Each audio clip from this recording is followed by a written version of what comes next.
सावरकर जलतरण तलाव सुरू करण्यासाठी काम सुरू। माजी मंत्री अर्जुन खोतकर यांनी मुख्यमंत्री एकनाथराव शिंदे यांच्याकडून $2.25 लाख केले मंजूर।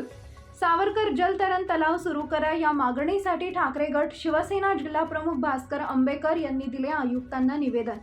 ठाकरे गट शिवसेनेच्या प्रमुख बाला परदेशी, मनसेचे शहर अध्यक्ष राहुल रत्नपारखे यांनी केली होती मागणी। सावरकर जलतरण तलाव सुरू करा अशी मागणी ठाकरे गट शिवसेना शहर प्रमुख बाला परदेशी, मनसेचे शहर अध्यक्ष राहुल रत्नपारखे यांनी महानगरपालिकेचे आयुक्त संतोष खांडेकर यांच्याकडे निवेदनाद्वारे केली होती। त्याची दखल घेत माजी मंत्री अर्जुनराव खोतकर यांनी मुख्यमंत्री एकनाथराव शिंदे यांच्याकडून $2.25 लाख मंजूर करून आणले। मात्र अद्यापही सावरकर जलतरण तलाव सुरू झाला नाही। $2.25 लाख धूळ खात पडू नये।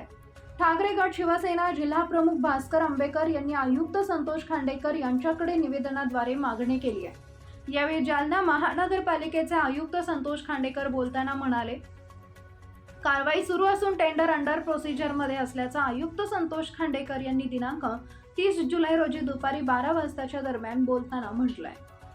सर, $2.25 लाख माजी मंत्री खोतकर साहेबांनी मंजूर केलेले, ते धूळ खात पडलेले, काय सांगणार सर?